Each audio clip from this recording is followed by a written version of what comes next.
Here we go. Okay. And we are now on Facebook. Wonderful. Okay. Um, so everyone, welcome to History Matters and So Does Coffee. I didn't bring my disguise for my cup. So for those of you who are new here, at the end, you will see that I have managed to have a thematic cup of coffee mug every time I've done one of these, but normally I have a secret cover made by one of our wonderful community members, which I do not have because I am in a hotel room in Boise, Idaho. I am here at a conference for the Alturas Institute. I will read you their wonderful mission. The Alturas Institute is a nonpartisan, nonprofit organization dedicated to advancing American democracy by promoting the Constitution, civic education, gender equality, and equal protection of the law. It is our core belief that an informed citizenry is essential to the health, maintenance, and integrity of the Republic. And that I am here doing a conference for the Alturas Institute, sponsored by the Osher Lifelong Learning Institute. And the name of the conference is Defending Democracy and Women's Rights. So that is what I am doing here in Boise.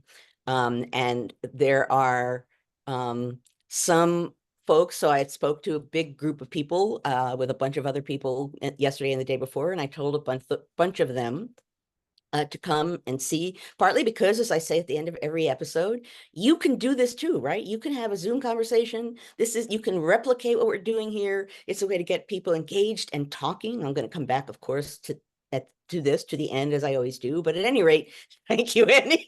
I'm like, no coffee, no coffee. So I'm going on adrenaline now. But folks here who are here for the first time, and folks here who are beaming in from the conference here in Boise, if you will go into chat and say that, people will give you a robust welcome. But for now, before we launch into anything, I will turn to my wonderful partner in crime, Annie, who will explain the rules of the game. Well, good morning, everybody. I am not in Idaho. I am outside of Charlottesville, Virginia. But I am delighted to be here as always. I'm Annie Evans from New American History, and we gather here every Friday. Sometimes one or both of us are traveling, so you never know where we're going to be zooming in from. You're normally the one traveling, I Annie. usually am, so this is kind of fun for me to be home with my pumpkin wall, and you're like in a hotel room trying to figure out the Wi-Fi. So, but we love having everybody gather here, as Joanne said. Anyone could do this, but we're just lucky that Joanne chose to do it for 230 weeks. And counting.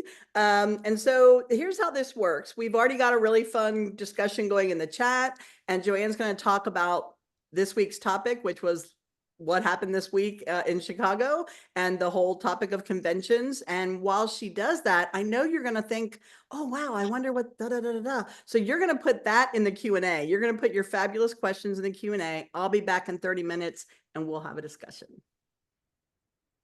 Wonderful. Okay. And I'm not able to see the chat, so I can't see the folks who are going into chat to say that they are here for the first time. But I welcome all of you, even though I can't see your names right now. So as Annie just suggested, I do want to talk about what's been happening this last week about the Democratic National Convention. We have talked briefly on other episodes about conventions, generally about the idea behind them, about the fact that they're always a mix of revealing something about the moment that we're in, and then, of course, also displaying for an audience what the people throwing the convention represent or what they want to be seen as representing. So there's always something, speaking as a historian, sort of revealing, showing sort of what where America is in the moment, as well as where a particular party is in the moment, and then also something performative and symbolic about it. All of these things are true of conventions, generally speaking.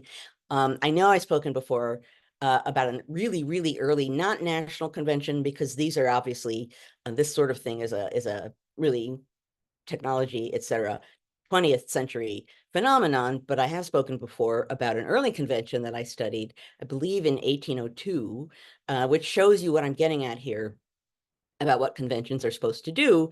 It was a Jeffersonian Republican convention.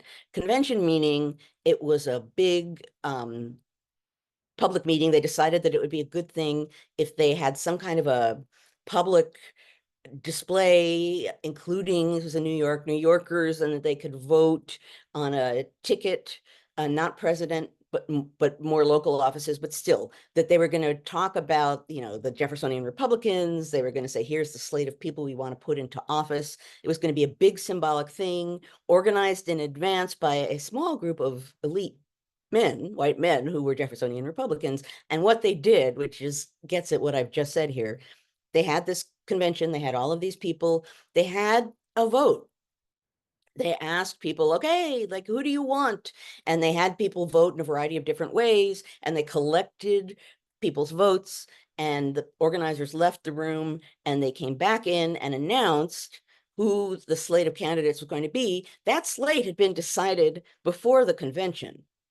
So these folks were like, here are the people who we really want to include. Let's have everyone pretend that they're voting, and then we'll go away and come back and say, look who you have chosen. So it was, on the one hand, bowing to democracy and the idea of democracy. This was not, you know, the most democratic of moments, generally speaking, that time period, and certainly not at this particular moment. This was a moment where people kind of understood that small d democracy was kind of important, but they were nervous about it, and it was elite white men in power. And so this convention actually makes perfect sense coming in that moment.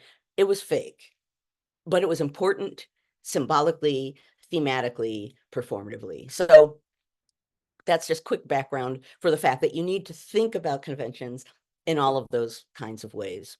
Now, there were a number of things about the convention that we've been watching that uh, historian brain and Joanne Freeman citizen brain both found really interesting.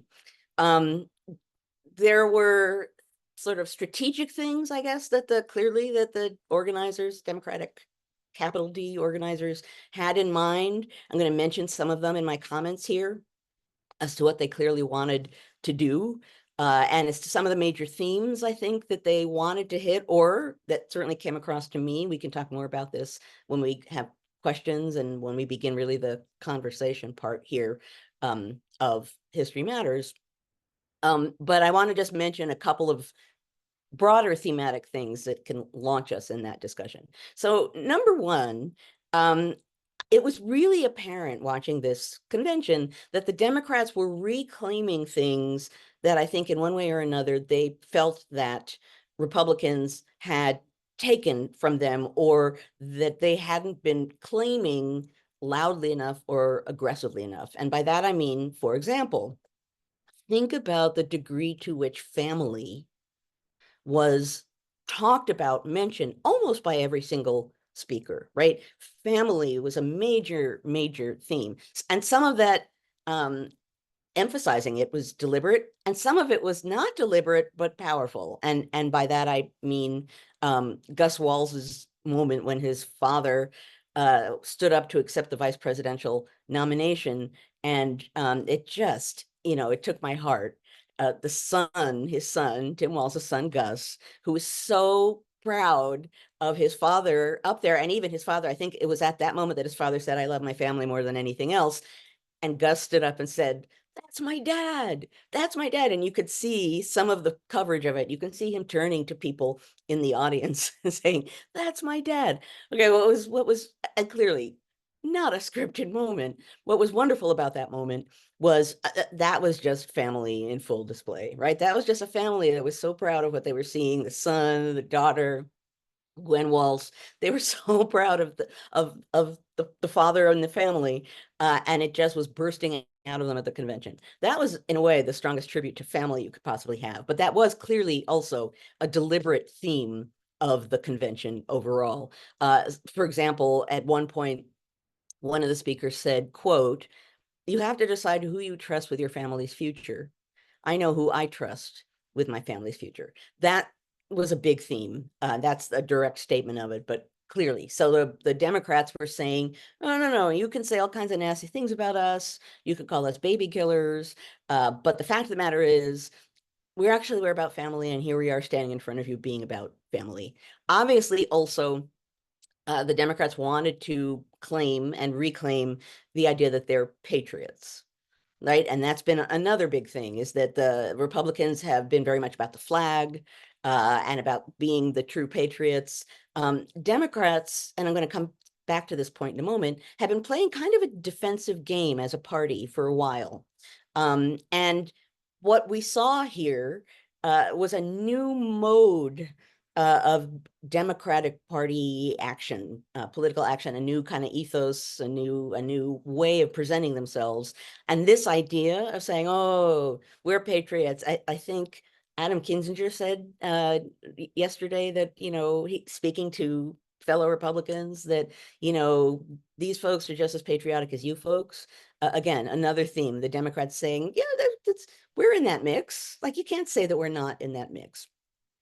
Another really fascinating thing about the convention, and I say this now speaking as a historian who's always very interested in culture, was the ways in which manhood, deliberately and not so deliberately, was being modeled, a different way of thinking about it. And I mention this in part because the Republican Party has spoken about, and not just the party, but on the right, there's been so much discussion of manhood and manliness and being a real man. That's been a major theme. And so here, part of what was striking to me as someone who just wanted to sort of witness what was happening and what it meant, we saw in one way or another, and there are photographs showing this, of husbands of powerful, strong leadership coming from women, the husbands of these leaderly women in supportive roles, right? So, like, I wanted to see Doug Emhoff speak, not necessarily because I was thinking about what he was going to say, but because I wanted to see the husband of a presidential candidate stand up and be supportive of his wife in that way, in a way that we haven't seen before, right?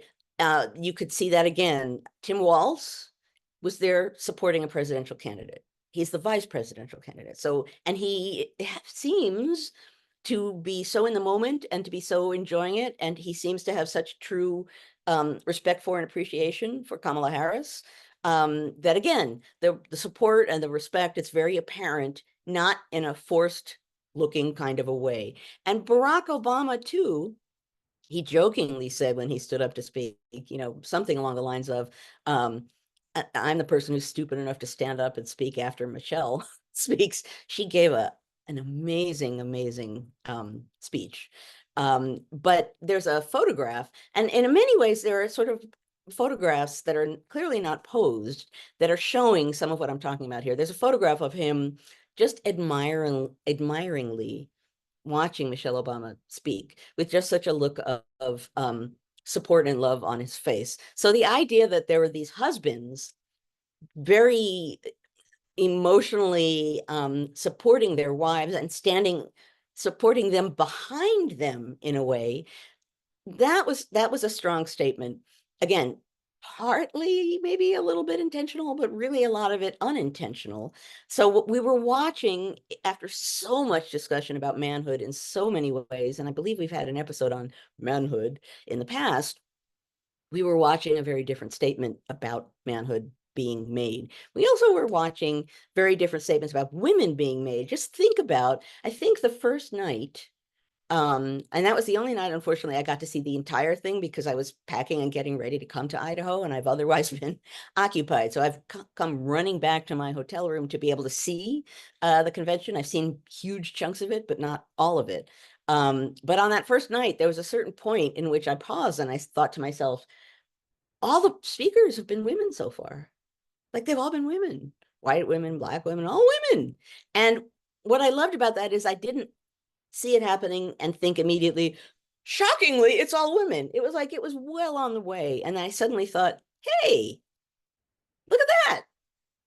All women at a huge national convention. And it took me a while to notice it because it seems normal, right? Again, a kind of major theme, partly deliberate, partly not, coming across from this convention. Now, another interesting thing about this moment, I referred to it a moment ago, is that uh, this is a moment of transition, I think, for both parties, for the Republicans, MAGA folk, and the Democratic Party. It's a remarkably fluid moment in what these parties are, what they stand for, how they're presenting themselves. And part of that was really on display with this convention. Um, particularly Michelle Obama, in one way or another, made it clear that pushing back is not necessarily going low. This Democratic Party that was on display for the last few days, they're pushing back. And very much the Democrats have been about in a defensive kind of mode, defending institutions of government, which they should be doing, defending, this is in my last book, The Field of Blood on Physical Violence in the US Congress. It was the Southerners defending slavery who were breaking all the rules, and it was the Northerners who would stand up in Congress and say, but the institution of Congress, we must be respecting the institution of Congress, right? There's people who break the rules, and then there's people who stand up for them. And in the recent past, the Democrats have taken on this role of, we are defending how things should be, and have not necessarily been pushing and asserting, defensive more than proactive, really. And what we've been watching, not just the last few days, but throughout this campaign, has been a different mode of Democratic Party action, particularly since Kamala Harris's campaign began, and clearly her team, that's a huge strategy. That's a big change. And it hasn't been it hasn't been malicious. It has been assertive, but there's been a lot of humor deployed in this. And I've talked about this before too, that people who want to claim power without question, historically speaking, authoritarianism relies on fear. That's how they get powers. They make you fear what happens if you resist.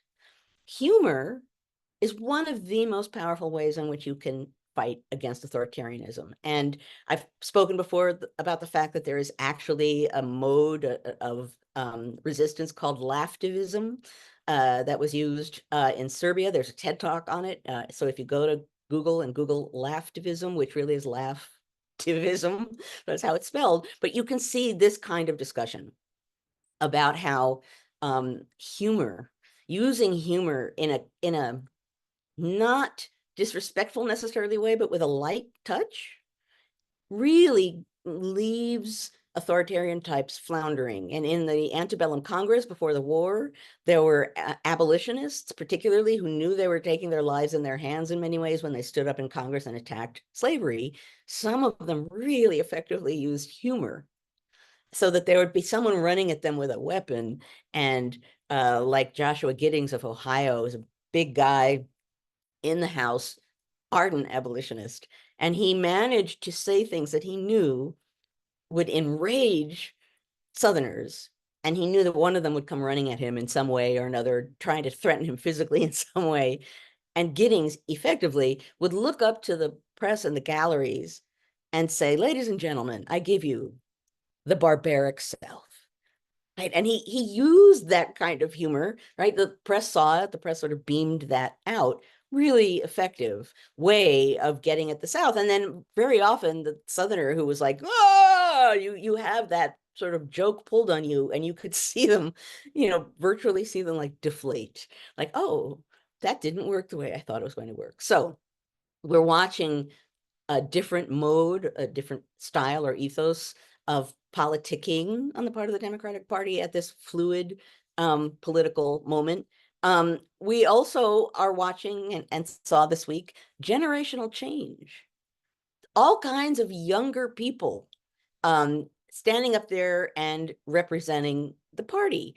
There were, and I say this as an older folk, there were the older folk, a different generation of Democrats who were there and who were speaking. And certainly Elizabeth Warren got like such love from the crowd. That was a moving moment, because she became teary at seeing it. But there were other more senior, older members of the party, Nancy Pelosi, Chuck Schumer, who got up, who spoke, who were respected, but you could feel that the energy of the moment wasn't with them. The energy of the moment, the energy of that convention, with the music, with the crowd, with the energy, not only a different ethos of party, but a generational shift. And I'm saying all of these things representing what we saw this last week. What I don't know as a historian is what that means, how that translates, and what will happen to the party down the road. I can't, no one can predict that. But what we were watching certainly was that in action.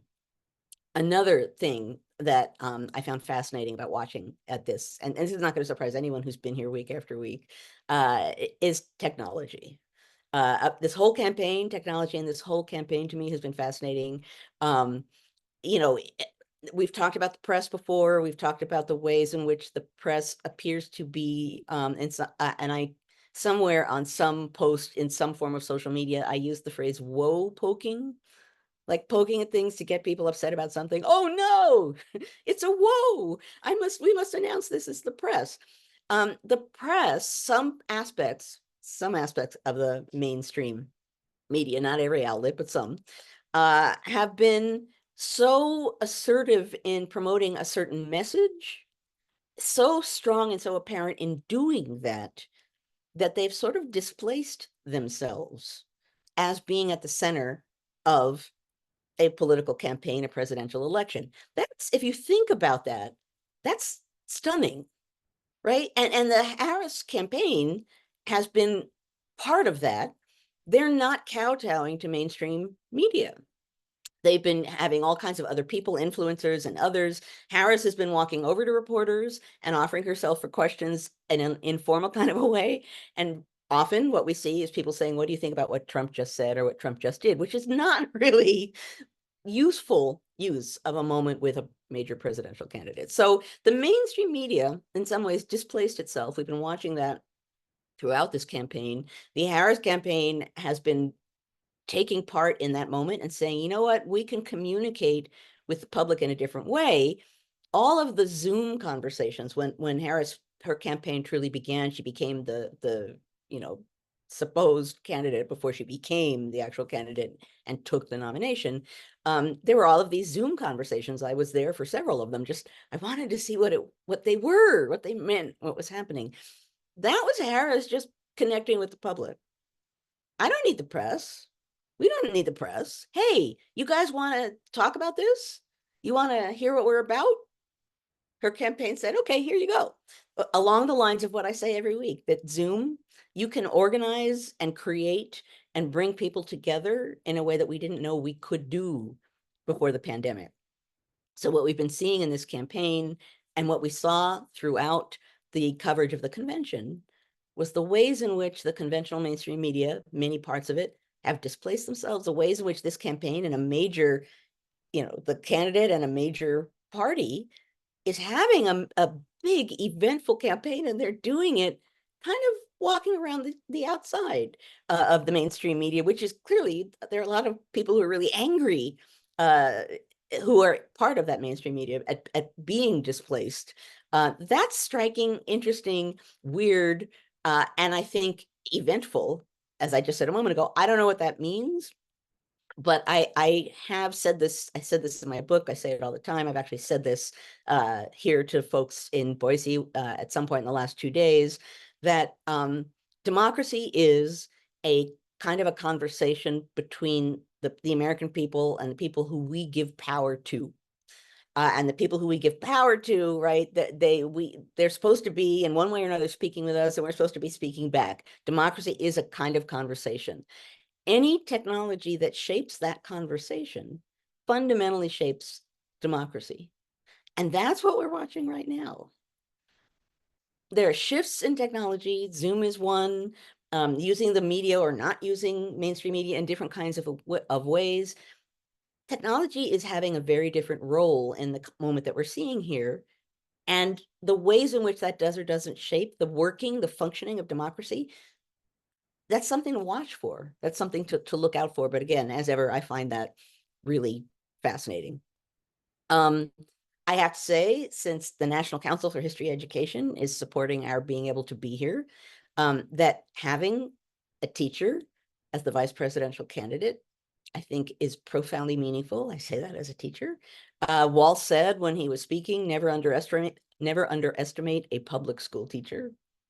How can you not cheer for that? And I am a product of public schools. So I think I posted something on social media that said, as a product of public schools, I say, thank you, sir. Again, meaningful, right? A public school teacher who lives in that identity, who's recognized for that. And granted, his identity as a coach, uh, symbolically and as far as message is concerned, is really being focused on. But his role as a teacher, the fact that students there are, oh yeah, I see little applause sort of floating around my notes. Um, the fact that his teacher identity is part of really who he is and how he's being promoted, that's given all of the disrespect that teachers generally and public school teachers particularly have been shown in recent years, that's transformative in and of itself. Respect for a teacher and a willingness to stand behind a teacher as a vice presidential candidate, that's powerful and that's meaningful. And that's another way in which, again, speaking as a teacher and a product of public schools, touched my heart. And I didn't necessarily expect that. I guess for part of, and we can talk about this in a few moments. I'll be done in a few moments, I promise. There were a number of ways in which, as I was watching the convention, I found myself touched and teary. And that is not how I expect to respond to a major party's convention leading to a presidential election. So this was one of those ways in which I found myself really touched.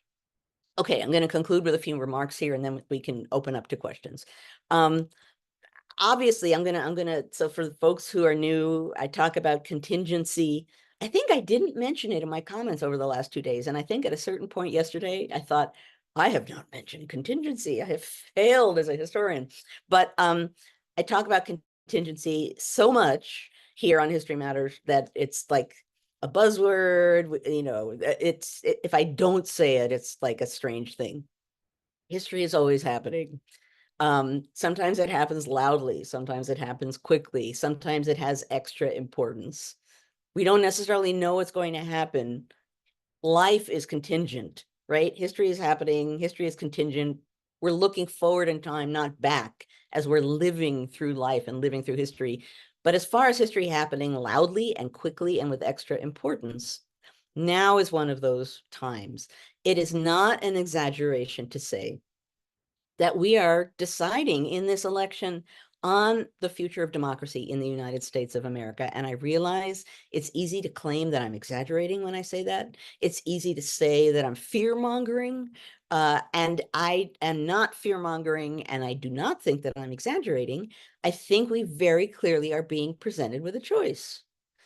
Democracy in its fundamental meaning, that you can embrace diversity in every sense of the word, that you can embrace conflicting ideas, that you can encompass many different kinds of people having rights, that democracy is about freedom of a big inclusive us to think and act and vote for ourselves and create the kind of country using our system of government, the process of government, as it's meant to be used to do that, or protesting in the way that we are as Americans entitled to do. We are really in this campaign helping to decide on the future of democracy in the United States. Harris essentially said so in her speech. Many other people said it in the course of the convention. I believe that to be the absolute truth. I do not believe that I am exaggerating. And I think it's important for all of us to believe that and to own that idea. I said at this event in Boise, I think yesterday, that while history is always happening, we are alive at a moment when we are deciding the future of American democracy. We are watching history happen before our eyes and taking part in its unfolding. We're alive at a moment that matters profoundly. And in that way, believe it or not, I'm going to say that we are blessed because we have a part to play in this moment. We are watching history happen. We are seeing our nation essentially debate on what democracy means to us. And we are in this moment, and we have a responsibility to play our part, to vote, to speak up, to stand up for what you believe in.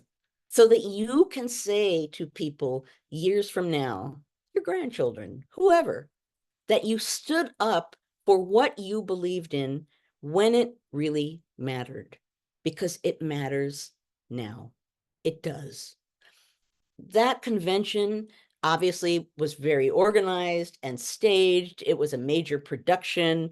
Some of what I spoke about a moment for the last few minutes was deliberately stated. Some of it came across in the production. One way or another, this is a moment where we matter. We, the big we, a big us, and what we do matters. And we cannot forget that. And we cannot rest on our laurels and sit back and assume that everything's going to be okay and other people will take care of it. This is a moment for us, speaking broadly. I'm not just speaking for Democrats. I'm saying this is a moment for you to stand up for your beliefs in a true spirit of democracy. You have a right to do that. Others have a right to do that. We have an electoral process, free and fair elections. We make a decision, and that's how democracy functions. This is a moment when that matters more than I can probably give words to. So that I come away from both conventions very much believing that there are two fundamentally different visions for the future of the United States being presented to us. And we need to make a choice as to which one we stand behind and which vision we want to embrace for what we want this nation to be. Okay. I want to open things for question and not go on too much longer. I know we started late, but I do not have a coffee mug. So I know it's shocking. It's shocking. Again, for those who have not been here before, I every week for 200 and what we just said 230. Is that what episode we're on? I forget that every week. So there have been 229 other times that I had a mug. I do not own 229 or 30 mugs. I have used them in creative ways over the weeks. But I don't even have a mug here. However, and you guys come along with me here because this is going to be a bit of a trip. So the restaurant in the hotel that I'm in, oh, thank you. Look at all the thumbs up. You guys are the most supportive, the History Matters community, man. Um, so the restaurant here in this hotel is called Trillium. And I, I have a big glass of water here from the Trillium restaurant. And last night I was like, Trillium, what does it mean? How can I yoke it into this moment, right? The word must mean something in a way that I can address and tie it to what's happening now. So I went and I researched Trillium. What's the definition? What does it mean? And hilariously, boy, does it mean a lot of things, because you could Google it and you will find all of the things I'm about to mention being attributed to Trillium, and they're all true. So Trillium, I mean, the absolute definition, it's a kind of flower. And with a very, as a matter of fact, it has three leaves. This represents the Trillium plant. So that's really what it is. But according to some online, and if I had more time, I would do much more robust research. To some, a Trillium plant represents something not to be trifled with. It has a Native American seed as having importance. You do not trifle with the Trillium plant. Okay, I like that. Thumbs up. Do not trifle with us. Others say that the Trillium plant represents balance. It represents balance in one way or another. I can go with that. Some say it represents female balance, right? That has special role in female balance, and you can define that however you choose. But again, this particular moment, that works rather well. And then finally, some say that the Trillium plant represents, quote, life, renewal, and transformation. I mean, come on, folks. We're talking about transformation. We're talking about renewal. Ultimately, we're talking about life. So even though I cannot say to you out of all of those things, this is, oh, see, I love, this is the fine thing about Zoom is that people register what they're saying with the little icons, and it makes me happy. At any rate, one way or another, even though it's not a mug, I think it represents where we are right now. And now I will stop talking so that we can open things up for conversation and questions. And we have 12 questions, which that's about normal. Last week we had like what, 27. It was crazy. The last 2 weeks had Some been, weeks become a little bonkers. Yeah. Yeah, but the chat has been on fire, Joanne. Okay, so we're just gonna I hope jump. in a good way. Oh yeah, no, in a great way. Okay, so Kim Fowson, I hope I said your last name right. She asked if you can recall any major speakers from the opposition party that showed up at a convention prior to this one. In other words, there were Republicans speaking this Oh, past. Has that ever happened in the past where the opposite party invited speakers to speak at their convention? well, I can't definitively say, ah, yes, in 1871. And I always feel as a historian, I should be able to do that. Particularly, I would say at moments and the American party system, we're used to it being, we have a two-party system and it is the same two parties. And that is how it works. And the fact of the matter is that in American history, we have remarkable fluidity with political parties. There haven't always been two. They come, they go, they divide, they come back together, they merge. Oops, I even forgot to open chat, people. What's wrong with me?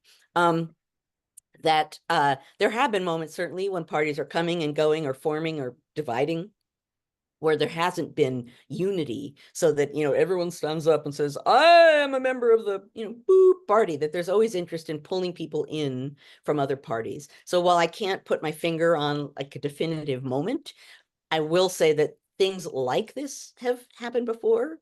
However, I will also say that the degree to which, again, at this moment, our party system in the democracy is up for debate, and parties and what they are and what they stand for, these two parties, very much up for debate, that there's an intense kind of meaning to having Republicans stand up and say, I'm here, there are two visions of America, and I stand for this particular vision in this particular moment that has a real meaning. And I think that they did that effectively at the Democratic convention.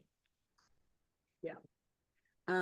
All right. That's the first time I remember it happening in my adult life that I can remember. So, I want to mention just something I see passing by in chat. See Latin, I hope I'm saying your name right, Lattin. Says, I can't believe I'm saying this, but I'm going to miss the DNC tonight. How often is a convention must see TV? You know, I mean, I'm like racing back to my room. I was like, I got to see the convention. In part because as a historian, I wanted to see it, but also because it was such freaking good TV, it right? was. It really was. Now, It was. yeah. I've never in my lifetime experienced that with Yep. a convention. Even more so than when Obama was running. And I Yeah. remember when Hillary, the night they nominated Hillary, my nieces all came over and we watched it together. But Oh, this past week was on a whole other level. and Really lots of was. people watched all the hours of it while it was there. And here's the thing, right? So those of us who are olds can say, like, I remember watching the miniseries Roots and Mm-hmm. knowing that everybody else was watching it because there were three TV channels and it was a big deal. And you knew there were Yep. lots of moments where there's something would be on TV and you knew that a huge number of people were watching with you. And then those kinds of we moments, of us moments with TV went away because there are 892,000 channels, right? And what we had here, again, and particularly because, and I should have mentioned this before, one of the ways in which the mainstream media displaced itself is a lot of people watched this not through NBC or ABC or CNN, right? I watched on C-SPAN. I watched through the Democratic Party. I watched in a variety of ways that didn't include the mainstream media. So I wasn't using mainstream media to watch this, and yet I knew there are hundreds and hundreds of thousands of other people watching it with me. And so, I was on social media talking about what I saw, about what I thought it meant, including quotes about what people were saying. And it was a big us that was engaged in that. It was a group activity. That's fascinating, right? So not only were we all like watching this as a major TV show in a sense for the last few nights, but we were doing it, lots of us at the same time. That doesn't happen that often. I mean, it happens, I suppose the Olympics is kind of that kind of moment for some, but not quite in this way. But still, we don't get that many sort of group moments where we all know we're in a same kind of place at the same kind of times, seeing the same kinds of things and debating what it means. That was to me really interesting about this moment. So I'm sorry, I went away from questions, but I thought that was a really interesting point. Yeah, I think Kamala definitely got the gold medal Simone Biles style last night. I think Simone would be okay with me using that analogy. Okay. Our good friend Sydney, fresh off of her docent training, I believe.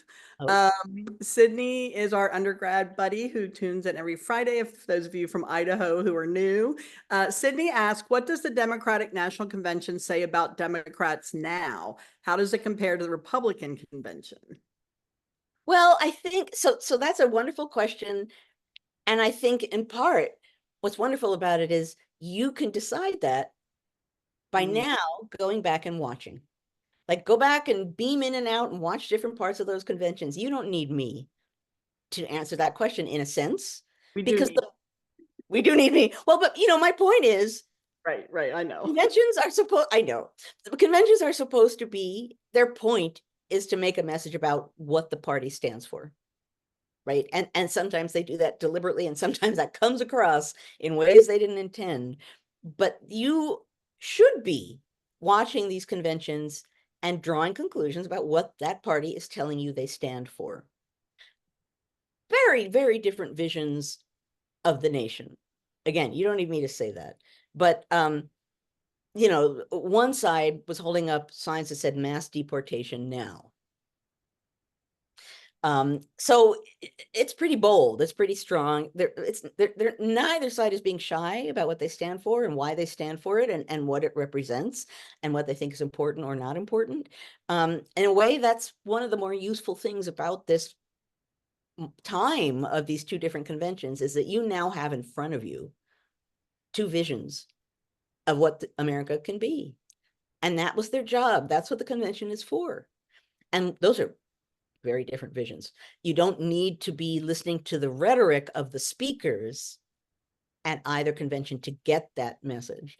So I'm not going to go into that more specifically than that, because I think actually this is a wonderful time for you to be able to draw that kind of conclusion, because that's the point of the conventions. Here you go.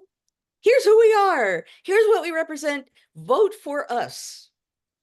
Go ahead and watch and see what message they are giving you and decide what you think about it. Because that's explicitly what they were intending to do. So you will not be doing anything cagey or sneaky by saying, okay, you just showed what you represent. Let me watch and see what you say you represent. And then let me think about what I think about that. Conventions are useful that way. Yeah. All right. Ben Hughes has a nice, short, simple question. He asks, can you discuss any particularly pivotal party conventions from the past? That's a lot of alliteration. Particularly pivotal party conventions from the past. That's a lot of P's. Right, a lot of P's. Gosh, pivotal. Now I'm like pivotal ones. Party conventions from the past. Well, I guess part of what I would say is that that's a 20th century question, because conventions become particularly important in the ways that I'm talking here when you have the technology to beam them to many people at the same time. In the 19th century, a lot of conventions, they were still doing the work of figuring out who the candidate was, right? So in some ways, by the time you get a convention now, generally speaking, you know who the presumed candidate is going to be, and the convention becomes a moment for that person to accept a nomination. In the 19th century, there weren't necessarily that many moments where you had a national group of people together to make that kind of decision. So in the mid 19th century, in the lead up to the Civil War particularly, you would have conventions and you would have someone that everyone thought probably might be the candidate, and who it didn't end up having that kind of support. And then you would have people scrambling around, uh-oh, like now who's the candidate? The guy who was at the center of my last book about the antebellum Congress, pre-Civil War Congress. His name is Benjamin Brown French, and he was a clerk in Congress. And he talks about going to a convention. It ends up choosing Franklin Pierce, but no one knew who the heck Franklin Pierce was. He goes to this convention, and Franklin Pierce is his buddy and his friend, and he would love Franklin Pierce to be the guy, but no one knows who Franklin Pierce is. And the convention doesn't come up with a candidate. They keep trying and voting and talking, and there's all of this, French in his diary is running around and like going to hotels to try and talk to the right people so that they'll all like Franklin Pierce, who no one knows who he is. And so what's happening at that convention is they're actually making a decision. It's certainly not, people have been talking about coronating people, like, oh, Kamala Harris is now going to be coronated. Well, this is how we use conventions now. Generally speaking, the work of choosing the candidate has been done by the time you get to the convention, but not in the 19th century. So in a sense, if you're historically minded, going and looking up some of these past, again, the Franklin Pierce case is just a very funny case because after he's chosen, people are just like, who? Wait, huh? Does anyone know? And there are newspapers that like no one knew what his middle name was, and it would be like Franklin T. Pierce, Franklin A. Pierce, Franklin. There's some guy named Franklin Pierce. In an earlier period, there were a lot of Pinckneys, Charles Cotesworth Pinckney, Pinckney. There were, a lot of Pinckneys floating around in politics. And again, there's a decision that Charles Cotesworth Pinckney is going to be a vice presidential candidate. And you have people saying, and I quoted, I think, in my first book, vote for Pinckney. I don't know his first name. I'm all in. Whatever Pinckney it is. Yeah.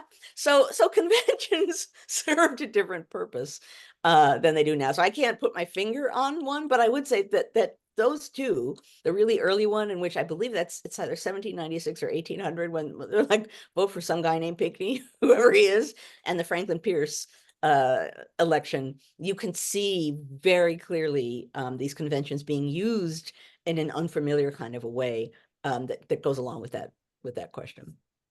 Yeah. All right. Good question, Ben. Thank you for that one. Troy, my favorite bandmate, says, as historically savvy folks, we forget most don't know what we know about the tremendous accomplishments of progressivism. He's asking, has the external threat of authoritarianism given us an opportunity to create lasting interest and enthusiasm for the American experiment in self-government? I do think. I mean, so I talked about this briefly in the last day or two here in Idaho as well. The word freedom, that's like the song, the word was everywhere, freedom, freedom, freedom, freedom in the Democratic Convention. Well, the thing about that is, I say to my students, particularly in my Big American Revolution lecture course, that they're not allowed to use democraspeak. And by that, I mean, if I say what helped cause the American Revolution, they can't say freedom, liberty, good things with no meaning, right? That's democraspeak. Not good. Words have meanings that all of these things have meanings. Freedom is one of those words that you're like, yay, freedom. We love that. It's American.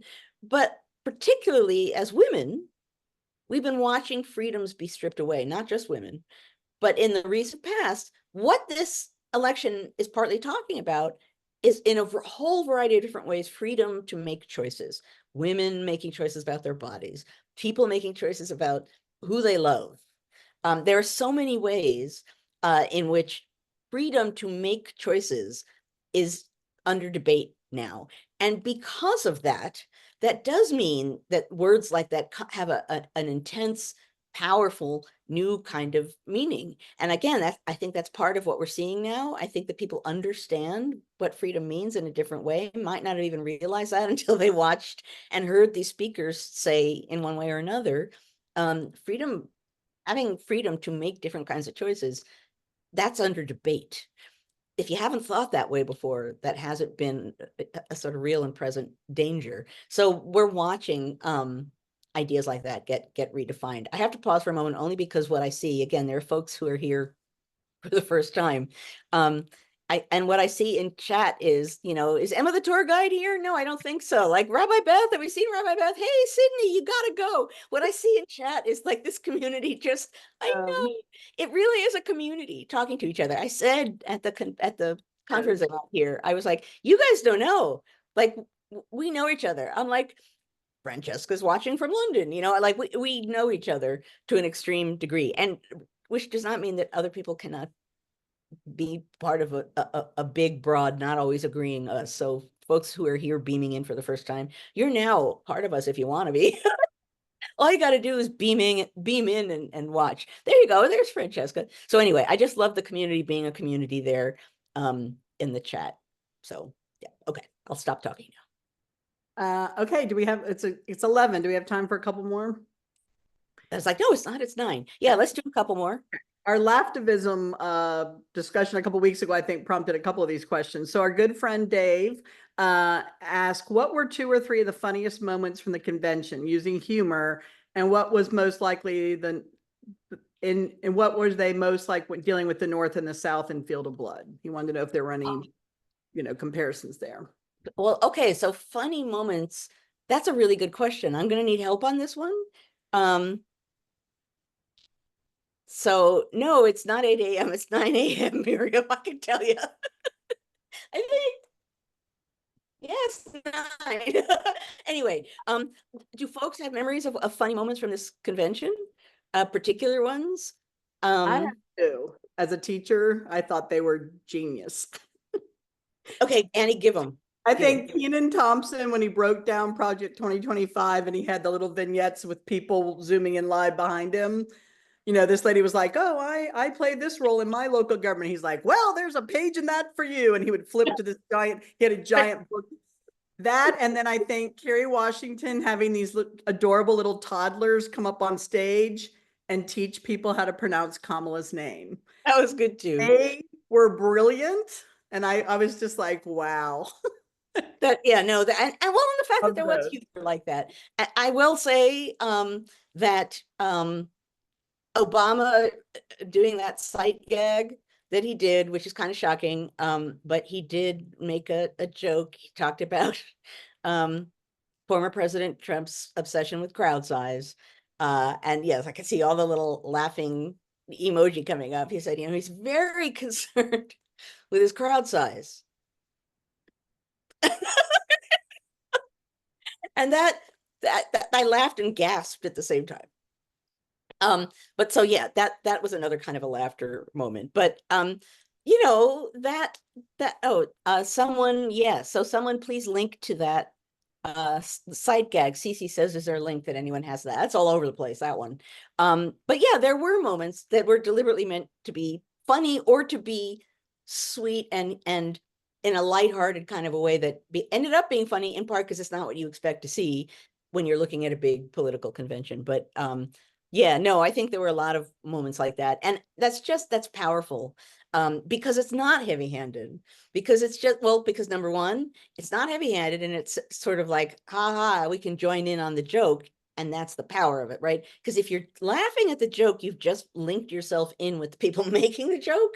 That's a really strong way to make a we and us with humor. So you could certainly see that happening Yeah. uh, in the last few days. Yeah. Diffusing the threat with humor, Lawrence says, and diffusing the power of fear with humor, for sure. All right. All right, we've done that one. How about one more? This is Pax Linton, and I don't think we've had Pax, at least not in the Q&A. I don't know if you're new to us or if you're one of the people joining us for the first time from Idaho. But Pax asks, I know it's probably in your book, but could you repeat in somewhere the thoughts about democracy being a conversation shaping democracy, and then the DNC? They wanted to post it everywhere, they said. Okay. Well, hopefully boy, now I feel pressure. But the fact of the matter is, right, democracy is about we, the people, we, the citizens, deciding who we want to give power to. And we communicate through elections what we want or don't want. The people who want that power or who have that power communicate with us about what they are doing with it, what they want to do with it. We make decisions. It's very much back and forth, back and forth. It is a conversation, or it should be, in a democratic mode of government. It's democracy is about who has power, who gives it to people to use, who's accountable for how they use it, and how they're accountable to us. And that's a conversation. So any technology that shapes the way in which the American people and people with power or who want power, how they communicate with each other, anything that shapes that conversation shapes democracy. And we've talked about this before in History Matters, right? That the telegraph, woo, scrambled everything, because all of a sudden, form of technology, you could say something in Washington and 45 minutes later, the country could know. And if that's never been the case before, and if you always had a lot of wiggle room and you could say or do things in Washington and you could get away with it, or you could go to the newspaper, and say, please take that out, and they could, and then suddenly, poof, that moment doesn't exist. When that goes away, yes, we're going to come to the poof in a moment. If that doesn't exist anymore, suddenly politics, the whole dynamic of politics changes. What politicians can and can't do changes. In the course of the telegraph takes off as a form of technology in the late 1840s, 1850s, we're on the road to the Civil War. So that technology coming into play at a moment when sectionalism is dividing the nation, and the telegraph is like, yeah, no, you can't hide anymore in a section. So whatever you do and whatever you say is going to be seen everywhere. There's a great example of technology changing that conversation, and in that case, dramatically changing the nation. Television did that with the civil rights era because people could look on TV and could see what was happening in the realm of protest and the kind of violence being used to silence protesters. And suddenly people could see that. And African Americans could see that kind of protest happening in the South, right? All of those, TV basically brought the appearance and reality of democracy to the eyes of people in a way that changed how they felt about politics and how they felt about the nation. So that's the sort of thing I'm talking about. And obviously, social media, email did that, right? Suddenly, with Barack Obama, I'm getting emails from Barack Obama, right? And I had never seen anything like that before. And I remember at one point saying to myself, oh no, not another email from Barack Obama. Wait, what moment are we in now? Social media does that. Zoom is doing that. At any rate, that's what I mean by that, is that technology shapes the conversation of democracy, whether we want it to or not. And we need to be aware of that. And we need to think about that as we watch this conversation happen. We need to be decoding not just what's saying, but how it's being said and what that means. All right. Do we want to try a couple more?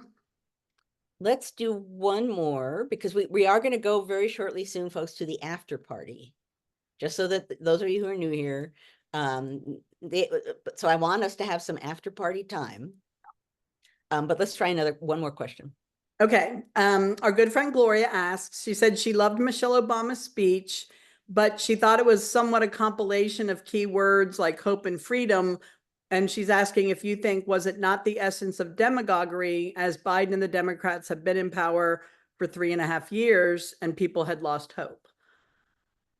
Well, so we've spoken about this before, right? That a fundamental threat to a democratic republic is demagoguery. Why? Because a democratic republic, more than a monarchy or many other forms of government, relies on public opinion. And anyone who can stand up and sway public opinion, more often than not with emotions or empty promises or big highfalutin words of one kind or another, that kind of person can get power just by swaying people. And then once you have power, a demagogue can do whatever he or she wants with it. So demagoguery is a real threat. And it is also true that in the realm of politics, not necessarily highfalutin words, but meaningful and emotional words have a power, and parties look for slogans. And that is part of what happens at different conventions. I think in the case of Michelle Obama, and certainly there were, at both conventions, lots of words being used in that way. I think her message, actually, let's see if I wrote it down here. She said something. I might not have written it down. She said something like, now is a moment when we can join our hopes. Yeah, I didn't write it down. Now is a moment when we can join our hopes with our actions. Now is a moment where we can actually, act in a way that can live up to whatever it is that we're hoping for. Yeah, there is a way in which that's broad and emotional and meant to move us in that way. I think that's true. I don't necessarily think that's demagoguery, because the fact of the matter is everyone does that. Everyone is doing that. It's now our time to think about what we think about that and vote accordingly. So I don't think that was demagoguery. And I think in her case, what her message very clearly was is a kind of a version of what I just said. This is a moment where choice really matters. And she made that really clear. She talked about the high stakes of what is happening right now. I don't think that's a lie. I don't think that's meant to sway emotions in a dishonest way. I think that's true. And so in that sense, I don't think that's demagoguery in the sense of I'm going to say whatever it takes to get you to like me and do what I want you to say. I think on both sides, this gets back to looking at the two conventions now and seeing what you think. I think on both sides, they were saying in big, broad, sweeping ways and sometimes emotional ways, meant to be emotional, what they stand for and what they believe in and what they want America to be. And you are free to watch those two conventions and the speakers at them and what they say and how they say it, and then decide what you think. That's again, that's part of, if you have a role to play right now, that's part of your role, is to see the options before you and make a choice. So I don't think that that was demagoguery. I think that was democracy.